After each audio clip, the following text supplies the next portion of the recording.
Saya kembali dulu kepada penggugatan yang dilakukan oleh pinjol.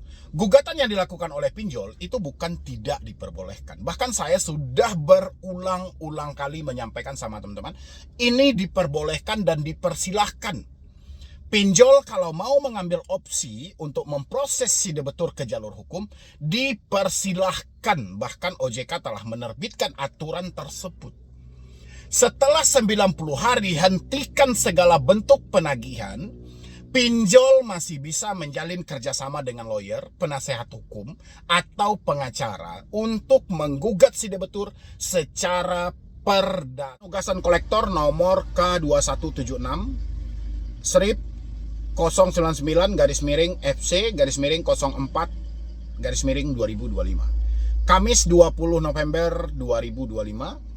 Yang terhormat nasabah kami, dengan surat ini kami sampaikan bahwa akan ada kunjungan penagihan yang dilakukan oleh tim lapangan untuk membantu menjemput dana pelunasan sesuai dengan nominal yang tertera di aplikasi. Mohon sekiranya untuk bisa bekerja sama dengan nama yang sudah dicantumkan sebagai versi deflektor ya, sudah dikeluarkan oleh pinjol secara resmi, bahkan dengan nomor-nomor kop surat yang sudah sangat jelas gitu loh, padahal ini bodoh gitu loh. Yo, assalamualaikum warahmatullahi wabarakatuh. Selamat sore buat teman-temanku semuanya, khususnya yang sudah ada di YouTube Solusi Hutang MB. Terima kasih banyak ya teman-temanku semuanya yang selalu mensupport dan mendukung channel ini dari awal sampai sekarang.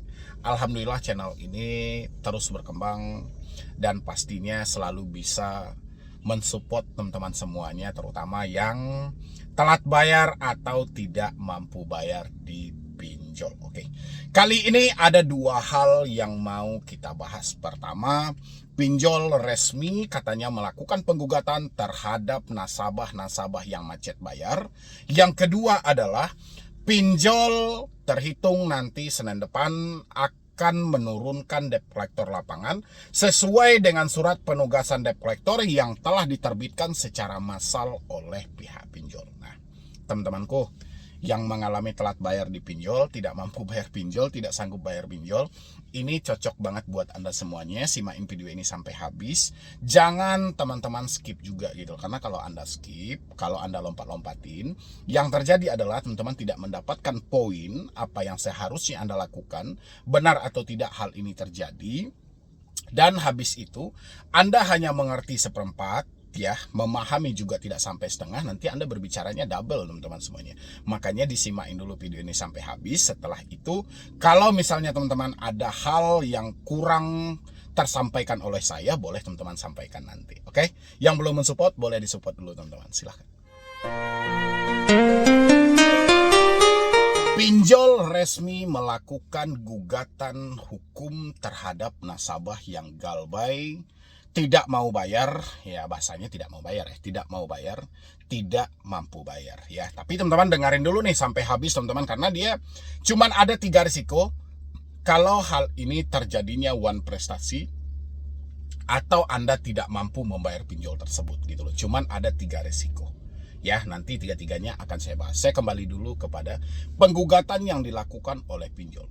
Gugatan yang dilakukan oleh pinjol itu bukan tidak diperbolehkan. Bahkan saya sudah berulang-ulang kali menyampaikan sama teman-teman, ini diperbolehkan dan dipersilahkan. Pinjol kalau mau mengambil opsi untuk memproses si debitur ke jalur hukum, dipersilahkan. Bahkan OJK telah menerbitkan aturan tersebut. Setelah 90 hari hentikan segala bentuk penagihan, pinjol masih bisa menjalin kerjasama dengan lawyer, penasehat hukum, atau pengacara untuk menggugat si debitur secara perdata karena cedera janji atau one prestasi tersebut. Tapi teman-teman semuanya ya, sampai detik ini yang saya tahu atau sesingkat pengalaman saya, pinjol tidak mau melakukan itu. Bahkan untuk melakukan gugatan sederhana saja, pinjol masih mempertimbangkan hal itu dengan matang. Ya, ini bukan pinjolnya tidak sanggup gitu loh. Mereka sanggup dalam hal itu. Mereka mampu untuk membiayai hal itu. Tapi pinjolnya berpikir 1000 kali, bahkan puluhan ribu kali untuk memproses Anda secara perdata. Kenapa? Waktu yang dipergunakan ini sangat lama. Oke. Dan habis itu biaya yang mau dikeluarkan sangat mahal. Habis itu yang terakhir teman-teman, keputusan yang dia dapat tidak sesuai dengan keinginan mereka. Keinginan mereka adalah kalau bisa keputusan itu diambil, ya, langsung menguntungkan pada pihak pinjol.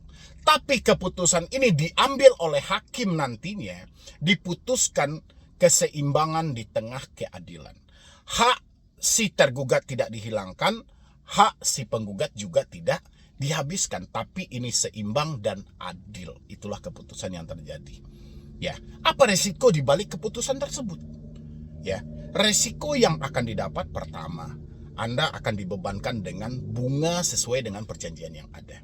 Kedua adalah Anda akan diburu terus-menerus oleh debt collector gitu loh. Ketiga, nama Anda masuk slick. 3 hal ini akan Anda dapatkan gitu loh.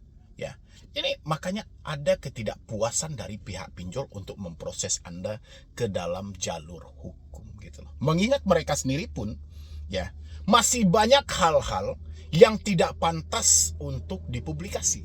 Ya, masih banyak hal-hal tersebut teman-teman. Bisa lihat dulu di sebelah saya teman-teman semuanya. Ini adalah salah satu bentuk surat tugas yang sudah dikeluarkan oleh pinjol, yaitu menurut versi debt collector ya, sudah dikeluarkan oleh pinjol secara resmi, bahkan dengan nomor-nomor kop surat yang sudah sangat jelas gitu loh. Padahal ini bodoh gitu loh. Ya enggak sih? Kebodohan yang dirawat terus. Ini sebuah kebodohan yang dirawat terus-menerus oleh pinjol sampai detik ini gitu loh. Dan pinjol beranggapan, wah, ini benaran akan terjadi dan bla bla bla segala macam. Bahkan ini dikeluarkan di hari Kamis 20 November 2025. Coba teman-teman lihat di sebelah saya ini. Surat penugasan kolektor nomor K2176 strip 099 garis miring FC garis miring 04 garis miring 2025. Kamis 20 November 2025. Yang terhormat nasabah kami, dengan surat ini kami sampaikan bahwa akan ada kunjungan penagihan yang dilakukan oleh tim lapangan untuk membantu menjemput dana pelunasan sesuai dengan nominal yang tertera di aplikasi. Mohon sekiranya untuk bisa bekerja sama dengan nama yang sudah dicantumkan sebagai berikut. Sekarang dia bilangin cuma tertera di aplikasi. Sebutinlah aplikasinya apa. Pinjolnya itu banyak loh totalnya ada saat ini tersisa 95. Ya kan? Setelah kemarin juga satu diblokir oleh OJK, kan tersisa 95 gitu loh. Sebutkanlah di antara 95 itu yang mana ini. Jangan hanya sebutan dengan nama aplikasi. Nama aplikasi kan ini kayak apalah kan kadang gitu loh. Kalau ada orang yang percaya dengan hal-hal seperti ini mohon maaf teman-teman, kapasitas otakmu belum memadai untuk hal ini gitu loh. Masa menerima surat yang seperti ini cacat banget gitu loh.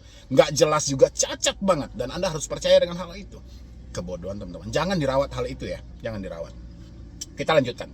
Nomor 1, friend Matelius ID Collector.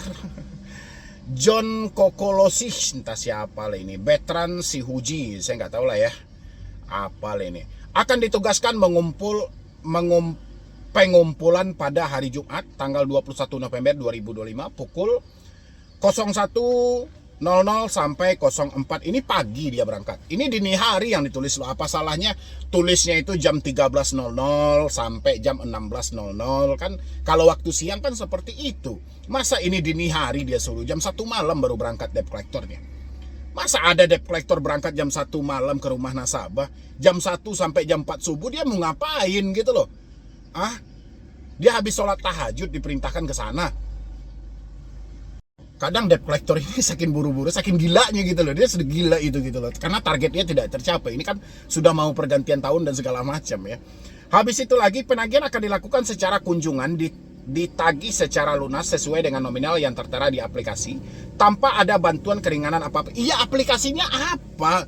Dari tadi sudah 2 kata aplikasi bahkan dibesarkan dengan huruf kapital, tapi tidak disebutkan aplikasinya apa. Masa iya aplikasi aja gitu loh. Ini surat apa ini namanya gitu loh. Surat buat gertak, buat dikirim send all ke semuanya, karena gampang dirubah-rubah, gampang diedit-edit, habis itu di screenshot dikirim. Masa segila itu? Masa ada debt collector kapasitasnya sebodoh ini teman-teman? Penagihan akan dilakukan secara kunjungan dan tagihan secara lunas sesuai dengan nominal yang tertera di aplikasi tanpa ada bantuan keringanan apapun. Mohon siapkan dana pelunasan dari sekarang untuk memperlancar proses penagihan di tempat Anda. sesuai dengan alamat yang Anda cantumkan, rumah ataupun tempat bekerja awal pengajuan. Oke.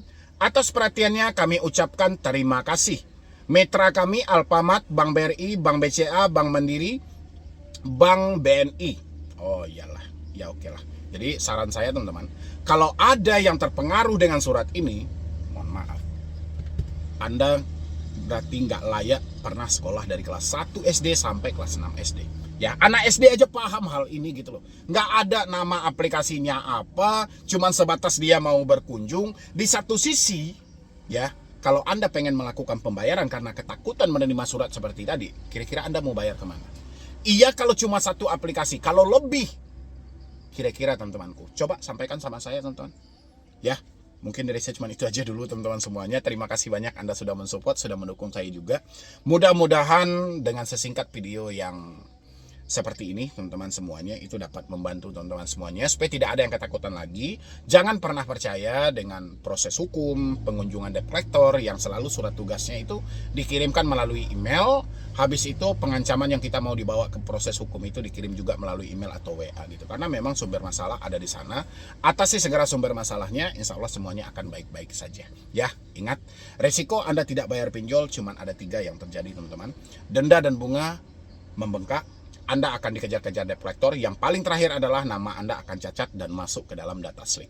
Kemungkinan ke depan Anda tidak akan bisa melakukan pinjaman lagi. Cuman ini risikonya. Di luar dari itu nggak ada. Oke? Jadi sekian dulu dari saya, Medi Bro nih. Wassalam. Pengajuan KUR dari 1 sampai 100 juta tanpa agunan sama sekali. Itu ya.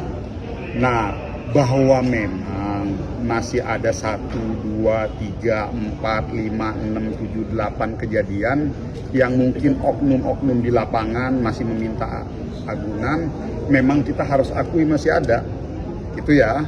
Tetapi yang harus dipahami bahwa tegas kok secara aturan, dan kita kalau memang ternyata masih ada laporan, silakan berikan laporan resmi pada kami gitu. Kami pasti akan tidak lanjutin, akan berikan sanksi. Sanksinya itu tidak dibayarkan subsidi kurnya kepada bank terkait. Itu tegas sekali tuh. Jadi dalam setiap rapat evaluasi kami Kementerian UMKM dengan bank-bank penyalur, kita menegaskan bagi apabila ada temuan dan itu terbukti itu, dan banyak kejadian kok laporan masuk kita tidak cairkan subsidinya. Saat ini sudah ada Pak yang disanksi? Banyak, udah ada beberapa kok. Nah.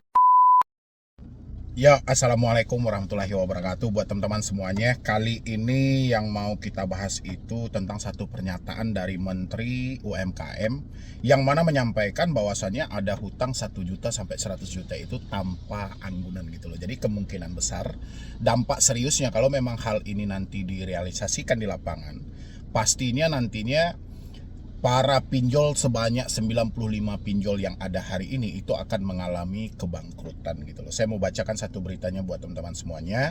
Sama dengan cuplikan yang kita tayangkan di awal tadi. Nanti kalau misalnya teman-teman semuanya ada yang mau bertanya atau memberikan masukan juga, boleh di dalam kolom komentar. Tapi sebelumnya, yang belum mensupport channel ini boleh disupport dulu, boleh didukung dulu supaya channel ini makin berkembang. Silahkan. Terima kasih ya buat teman-teman semuanya yang sudah mensupport dan mendukung. Ini beritanya teman-teman semuanya bisa lihat yang saya tampilkan di layar. Di sini dari Menteri UMKM Bapak Maman Abdurrahman ya di sini ya, dengan judul Menteri UMKM tegaskan KUR sampai 100 juta tanpa anggunan, bank melanggar terancam sanksi. Ini luar biasa ya. Judul yang dibikin oleh kompas.com ini terkadang memicu adrenalin untuk berpikir lebih panjang lagi teman-teman. Menteri Usaha Mikro Kecil dan Menengah UMKM Maman Abdurrahman menegaskan KUR dengan plafon hingga 100 juta tidak mensyaratkan anggunan dalam bentuk apapun. Penegasan ini ia sampaikan karena masih menerima laporan soal permintaan jaminan oleh oknum bank penyalur. Sebenarnya kalau memang menteri ini benar-benar serius dalam hal ini, dia bisa aja cek di semua unit yang ada di Indonesia ini. Karena paling banyak itu bukan di cabangnya, tapi di unit daerah masing-masing ya. Tapi ya memang moral hazard itu selalu terjadi di lapangan teman-temanku. Di sini kita lanjutkan, saya tegaskan sekali lagi, pengajuan KUR dari 1 sampai 100 juta tanpa anggunan sama sekali. Memang masih ada kejadian yang memungkin oknum-oknum di lapangan masih meminta anggunan, ujar Kemenko Perekonomian Jakarta, Senin 17 November 2025. Maman meminta pelaku usaha yang menemukan praktik serupa segera melaporkan ke Kementerian UMKM. Laporan menjadi dasar untuk menjatuhkan sanksi kepada bank penyalur. Mungkin bisa dicek aja ya kalau memang benar ya. Ini hampir sama dengan pernyataan Menteri PKP kemarin yang mana menyampaikan banyak nama masyarakat yang tersandra di dalam BI checking atau slick gitu loh. Terkadang pernyataan Menteri ini apa yang dia sampaikan saat konferensi pers dengan pernyataan yang terjadi di lapangan terkadang tidak sesuai, teman-teman. Sanksi tersebut berupa pencabutan subsidi KUR bagi bank yang terbukti melakukan pelanggaran. Apabila ada temuan itu terbukti banyak kejadian kok laporannya masuk ke kita, tidak dicairkan subsidinya, ungkap dia. Aturan sanksi termuat dalam Peraturan Menko Perekonomian Nomor 1/2023 tentang pedoman pelaksanaan KUR. Pasal 14 ayat 3 mengatur anggunan tambahan tidak diberlakukan untuk KUR dengan plafon sampai 100 juta. Pasal 14 ayat 5 menyebutkan penyaluran KUR yang meminta anggunan tambahan akan kehilangan subsidi bunga atau subsidi margin untuk debitur terkait. Kementerian UMKM juga menyiapkan sistem pengawasan terpadu bernama Sapa UMKM. Platform ini akan menjadi tempat laporan dari berbagai daerah termasuk aduan pelanggaran penyaluran KUR. Maman menyebutkan sistem tersebut akan aktif setelah Desember. Nah, jadi teman-teman semuanya kira-kira di daerah Anda masing-masing masih meminta nggak tuh pinjaman dari 1 juta sampai 100 juta? Ada nggak unit kayak Bank BRI, Mandiri, atau BTN, BSI yang masih meminta anggunan ketika Anda mengajukan dana KUR? Yang masih ada silahkan isi di dalam kolom komentar. Dan di sini Anda sudah bisa melaporkan. Jadi insya Allah nanti setelah Desember semua saudara-saudara kita yang ada di ujung sana dia akan bisa lapor ke Sapa UMKM. Nanti saya sampaikan juga ya buat teman-teman semuanya nomor tempat Anda melapor, nomor tempat Anda mengadu. Nah, kira-kira pendapat teman-teman semuanya seperti apa? Isi di dalam kolom komentar.